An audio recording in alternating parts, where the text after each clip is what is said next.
Hi everyone, welcome back to my channel. I'm Tammy, and today we're painting these really easygoing, simple, cartoony butterflies. Let's go. Hi guys, so excited you're here. Today I've got this little mug here that I was inspired by, as well as wanting to just create something whimsical and fun and lighthearted and just carefree, easygoing. So I've got some turquoise paint here. We're doing this front-facing butterfly first. A really watery mix of this paint. It's one of my favorite colors. I'm also using the palette by Christy Rice today. One of my favorite palettes. Whenever I use it, I always feel super, super creative. So we're just going to add a little bit more of that turquoise, make it a little bit darker. We're just doing these lines, these horizontal lines across, and then coming down to create these the top parts of these wings and filling that in. Now I'm leaving a lot of white space where I think I'll be putting the body of the little butterfly. And then some shorter, I want to say petals, they're not petals, they are wings, little shorter sections of wings here on the bottom to create our lovely butterfly shape. So I hope you are doing well today. I hope you are enjoying your day, and I hope this can bring some joy and some peace to you. If you're feeling a little anxious, take a deep breath. Let's get to it. We're just going to create something really beautiful. This is supposed to be stress-free. If it's the weekend, you've got some time to relax. If it's during the week, hopefully it helps you relax into your week and your work days. All right, we're going to use this little peachy color here. I just love it. Let's do a side-facing butterfly here. We're going to do 4 altogether. And so we've got the first petal here to the right, and then we're going to do one on the left as well, and then one underneath it. So we've got kind of a triangular shape here. That first one was more like an oval with a pointed tip on it, or maybe like a triangle shape. And then this bottom one here too. And we'll create the body going at a diagonal here. So remember, this one is a side-facing butterfly. If you ever stared at butterflies in nature, they're just absolutely gorgeous. The way that they move, they flutter, and they've been created to be so absolutely stunning to look at. So I've got this fluorescent pink here on my paper, doing the same thing as before this front-facing butterfly, just a little bit smaller, shorter wings. So these little kind of triangular shapes, that one looks a little bit roundy. But anyway, doesn't have to be perfect, just getting those brush strokes down, and then some smaller ones right underneath, leaving that white space for the body. And I'm going to wait until these wings are all dry, or mostly dry, before adding the bodies, so we don't get too much bleeding of the color. If you don't mind it bleeding together, by all means, add it right now. I like to wait a little bit longer, and that just kind of creates the look I'm wanting to do. So this is a very light pink paint. I think I did dip into that tan color, even though I thought it was the pink. I was clearly not paying attention, but that's kind of cool. We'll have both of those in there. So side facing, we've got 3 wings that we're able to see here. And I think this is probably gonna be my favorite one. With the turquoise, well, we're gonna start with the body. I think it's probably dry enough. So I'm gonna do that light pink color. And as you can see on the mug, it's a cone shape, maybe like an ice cream cone. And very simple, very easy. If you can look at the basic shapes of all compositions, it's going to make it a lot easier for you to start sketching, to start painting, a lot less stressful. I'm taking some pretty concentrated purple, and I'm going to do that cone shape here for the pink butterfly, just filling that in right there. I like those contrasting each other. Those colors look really pretty together. So you can go lighter, you can go darker. I think for the peachy ones, we're going to probably do red. Yeah, red will be good. So it's going to stand out among these really light wings. So again, this is a kind of ice cream cone shape. And this is for our side facing butterfly. We have a lot of details that we're going to add in once these things are dry. And I'm going to use this kind of greenish color. These colors, by the way, on this palette are quite unique. I don't even know the names of them, but they're very creative and very different than any other palette I've ever owned. So we'll just do this kind of a bright green. A little body here, and then a little more pink here for the wings, just filling in that white space that was left over. Okay, rinsing off the brush here. And now we've got a decision to make. I think we're going to start with, let's see, we've got some turquoise here.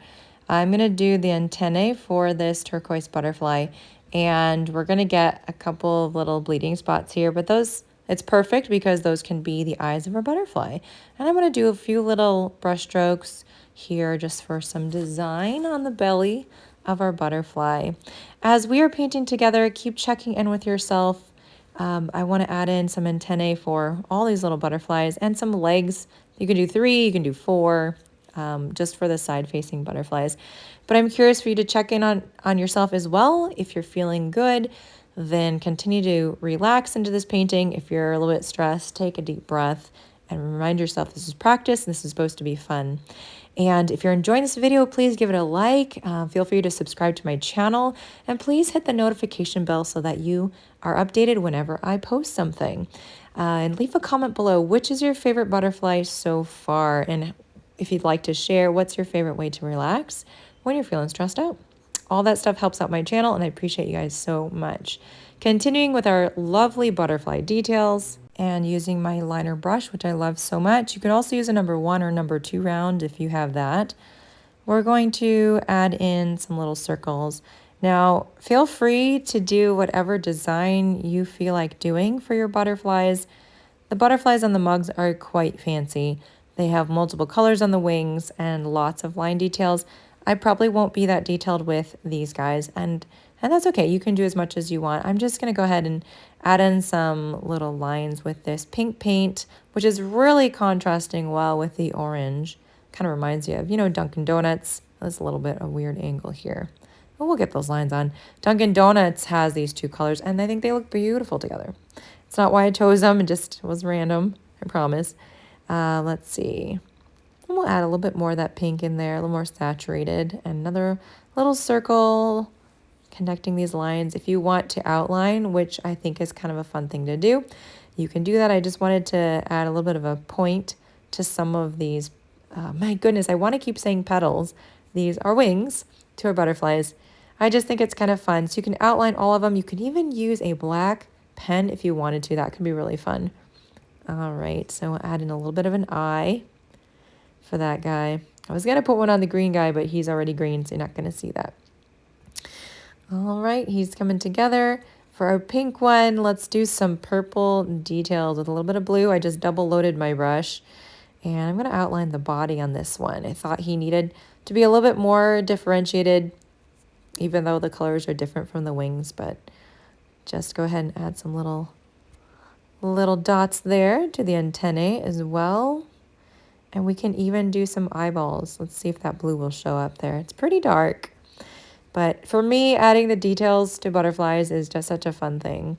And I thought this would be a really cute little exercise that we could all do just to get us into that relaxation mode. And if you guys weren't aware too, I do teach watercolor on Patreon. I always like to mention it. It's one place where people can go and get extra bonus content, as well as it's a nice way to support my channel. And I appreciate you guys even just checking it out. The link is in the description. But I have various levels and tiers starting at $2.50 a month going up. Exclusive tutorials that are full length, and sometimes you guys even get to choose what they're going to be. There's even a level for art prints, for a live stream once a month, and I even have a mental health art workshop, which is the highest tier. If you're curious in that, as a therapist, I believe it's important to talk about mental health, and mixing that in with artistic expression is a very beautiful and healing thing. And so I invite you to check those out if you're interested. So with this guy, I wanted to do some squiggly lines on the wings and some circles. Squiggly lines, getting that in there. Super easy. Like I said, supposed to be relaxing. So this is not a difficult composition. This is not a hard painting to accomplish. I think anyone can paint this. And I'd be curious to see, how you would like to paint your butterflies. And maybe you want to do just one giant butterfly. I want to add some flowers to this as well. So this won't be done when our little butterflies are all painted up. We're going to add in a little bit of greenery and some flowers, as you saw at the beginning of this video. Okay, so our butterflies are almost done. I'd like to do a little bit more details though before we move on to the flowers. I'm going to grab some purple paint, a little bit of blue again, and let's just do the eyes of this guy. And I think those eyes needed a little bit more clarity, just so we knew what was going on. Okay, I'm going to outline this one as well. I'm thinking he needed just a little bit more pop. And, you know, if you want to outline the wings of the other ones, you could. I think it'll look really nice. It's also a great practice for your brush skills because, man, I'll be honest, holding this brush like this, it's not as easy as holding a pen. And so it can be a little bit challenging to figure out how to use the brush. Let's do some little lines here on the body. But it's a great brush. This liner is about, I think it's 3/4 of an inch long. And it's very flexible, very thin, and gets all those details like for veins with your leaves and your flowers, that kind of thing. Okay, I hope that you are enjoying adding in those details at this point. I've got a little bit of blue here. We're just doing some splatter. Thought I'd do some splatter in blue. And let's do some turquoise splatter as well. We're just gonna make this little butterfly garden come alive. We need our background to be as lovely and carefree as our little butterfly buddies. So I'm gonna start with that peachy color, a lot of water on my brush. We're gonna make just some 4, 5, or 6 petaled flowers. This one is mostly facing us, and we'll do another one on the bottom here. And then we'll do maybe some buds to add it in. I really like adding the splatter first and then adding in your flowers because now we have that paint bleeding together and kind of melding together into a two-tone flower. I just think that's pretty. Adding in our little stems here with a nice green color with our liner brush. And then I will take the brush I've been using, which is a dagger. Hopefully you guys are using whatever you have. A round brush is typical for what people have. Do some centers here, and then we'll just take this brush and add in kind of just some grass. Really, it could be whatever you want, some leaves, just some nice loose brush marks here just to cover up and, well, not cover up, but fill in that white space and to round out our composition. Sometimes we start putting in details because we're not sure what to put down. And, you know, you could add these flowers, which I think can be fun and can be cute. I think I'll add another bud, a couple buds here. But you could also just paint in the background with a bright or a light color, whatever kind of floats your boat here. So this can be done in many different ways. I encourage you to practice whimsical, easy things like this when you're under stress. You just need some pretty in your life. Get out your paints, your brightest, prettiest paints, and just lay down your brush strokes. A little bit of splatter here. I just thought more bright pink might do us a favor. And now it's time to take off the tape, guys. I've really enjoyed painting this with you guys. I hope it's been fun for you. Taking off the tape is so fun and relaxing and rewarding. Sometimes the paint or the paper comes with it, with your tape, and you just have to pull it at an angle and just try to be gentle with it, but it's okay. Remember, I'm on Patreon if you do want to check out the bonus tutorials, as well as our Patreon live stream, art prints, even a self-care worksheet that I send out once a month for some tiers. Really love practicing and focusing on mental health over there, as well as here on YouTube. But thanks for being here, guys. I appreciate each and every one of you. See you on the next video.